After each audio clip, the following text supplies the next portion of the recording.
Now, how y'all doing? I wanted to talk about this need for a rise of a counterculture. And what I mean by that is I think that there's a time, or we are entering a time period where it's important, or there's a need for people to be open and vocal about the fact that they may not agree with the images being re-disseminated of us and the things that we are normalizing and showing our youth. And what I mean by that, because I always have a conversation with my brother, and I tell him about the power of images and how it is that it impacts how other people see us, but most importantly, how it impacts how we see ourselves. And when I speak about it, he often say, like, yo, Jordan, it seems like you're very concerned about how white people see us. And I look at him and I say, nah, I'm not too concerned. Well, that is first a concern of mine because it's important to be aware of why it is that other people treat us the way that they treat us. And even how we go about treating other people that we have never interacted with. And a big part of that is because of the images that's being shown of us. What do I mean by that? There's some people that have never lived in an environment with black people, so they never had a personal relationship to develop understanding of who black people are outside of the images being shown of them. And what I'm saying is that the only reference of how we exist to some people in this world is the images being shown. And when we understand that, we then have to come to question or analyze, are the images being shown a holistic representation of who we are? And I think that now it's crazy because in the past we used to have this conversation on black people are not monoliths, meaning that we are not just one thing. But it seems as though we are into the time period where we are solely being shown as entertainments or a form of entertainment. And yet it seems like nobody's in opposition to this narrative being shown. And it's as if it's taboo to speak against it, but it's not. I want to let y'all know I'm against the prevailing narratives that's being shown of who we are. For I believe we are, I don't believe, I know we are much more than just a source of entertainment. We are owners, businessmen, scholars. We have created everything to which we use today. We were the first, right? And I'm against all the narratives being pushed of us as being solely entertainers or being like slaves to the system. I'm against it in all manners. And I believe there's a need for the rise of a counterculture. And what I mean by that is I was watching this documentary on Netflix called Beyond Rhythm and Bars. And what it was talking about was there was a particular time period, and I didn't know about it, right? It was a song that was released by Nelly in 2008 called Tip Drill, right? And he had released this song, and when he released the song, afterwards he wanted to do a blood drive at Spelman College. And what was ironic to me, and something I agree with, was when he wanted to do the blood drive, the woman at Spelman was like, nah, if you come here, we will protest. The word got out that if he went there to hold that blood drive, that they was going to hold a protest. And what the protest we centered around, or the reasoning for protesting, was because they said that we don't like the way in which you depict women in your videos, especially in a tip drill. And this is the snippet that I'm talking about. I went down to Atlanta to find out what happened.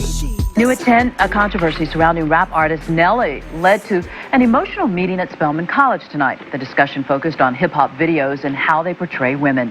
The St. Louis-based rapper decided not to appear at a bone marrow drive his foundation organized at Spelman after some students threatened to protest because of an explicit video called Tip Drill. In the video, Nelly is seen swiping his credit card down a woman's backside. I was very, very bothered, to say the least, about the video. And I was in moral conflict on whether or not to cancel the drive since I was the coordinator, or if just to disinvite Nelly. We decided that what we'll do is that we can have the bone marrow, and he can come for that. But then after the bone marrow, we need to have a forum that addresses these issues. We gave Nelly and his foundation the option to address both issues, saving lives physically and saving lives mentally, and they pulled out. So I was very disappointed. And why is that I believe that's important? Because when I look at the context of how media is portraying not only black men, but most importantly our women, I ask myself, where are the women like those women on the college campus of Spelman that are in opposition to the images being shown of them? And I want to know, like, why are we making it seem like we all accept the narratives being shown? Where is that culture, people that's like, yo, I do not like that. There was a time period where we could hold the black men or the men accountable for how they depicted women, but now we've entered a time period where the women depict themselves in a demeaning light. There's times like we do not like the portrayal that black men are showing a black woman through their music videos. And now I look at the music videos of women and I'm like, damn. Everything that we once found to be demeaning, and we say, yo, you are objectifying our women in your videos, it seems as though the women now objectify themselves and then try to disguise it as a form of empowerment. I looked at the song by JT. It's called Ran Out. When I looked at that video, I said, yo, it's no way She did a video with all, it looked like they all, it's not, it looked like, it was like they were strippers but outside. And I'm like, yo, there was a time period where we was like, yo, we don't like that, the portrayal of our women through your videos. But now it seems as if the women have internalized it, tried to bundle up as a form of empowerment, and now y'all do it to yourself.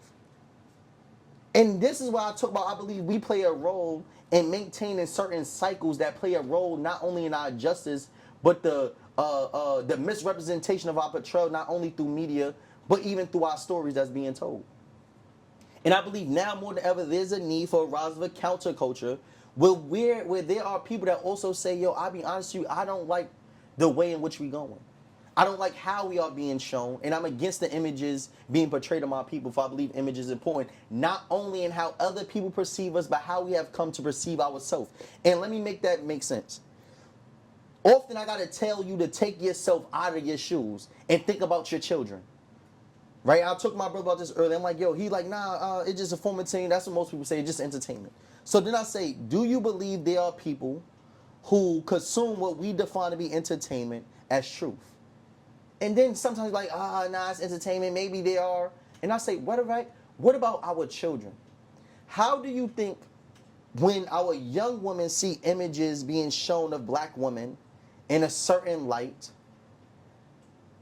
consume that information, what do they think about it? Do you think that at a certain age, we are not able to decipher what we see to be truth and entertainment? And then what comes at the expense of that? If we are not effectively educating our children on who we are, the roles and contributions that black women have made to our society in order for us to progress and become who we are today, and we are allowing the only form of educational exposure to how they exist being the media portrayals, what definition or identity would them young women form of themselves? And this is what I talk to my brother about, and I say, so it's important for us to educate ourselves on who we are in order to educate our children so that they are not left to think that the only way in which they exist is how they being portrayed to be. Because if we left it up to the media, we would think that we only could be streamers right now. That the only thing we could be is comedians, actors, entertainers, rap artists, and athletes. There is no dominant or mainstream images showing black people to be those that have contributed intellectually to the development of our civilization. Black people as engineers, doctors, physicians, lawyers. There's no mainstream narrative that's promoting that image. So when I see and think about it, I'm like, yo, the power of images is not only how it is it conditioned other people to see us, but how it has come to condition us to see ourselves. And I want y'all to watch this documentary and let me know what your thoughts are, but I believe there's a need for a rise of a counterculture where we are vocal about the fact that we are not in agreement with the images being shown. We're not in agreement with the narratives being portrayed. We're not in agreement with industries that fund music that encourages a culture of violence or that perpetuate images that degrade our women and make it seem like our women are, black women are only promiscuous, or that we are like these sexual characters portraying our women to be Jezebels and our black men to be just studs. And what do I mean by this? Jezebel meaning the women are very promiscuous and that anything that happens to the son that they brought upon themselves. We gotta understand how images play a role in justifying that narrative. But then studs, when it comes to black men, are these people that are sexually promiscuous and all they seek to do is to have sex. Because that's not a narrative that holistically defines all black men. So we have to understand how images have played a role in justifying certain narratives that's been used to also justify injustice, and how it is that we have been treated, and excuse the white men of the way in which they treated us. So I'm gonna end it there, but I believe there's a need for a rise of a counterculture, and I want to build that, right? So we building a community. You could join the community where we start breaking down certain images, having certain conversations and dialogue. But I look forward to having an ongoing conversation on how media plays a role in the shaping of black identity. Let's do it.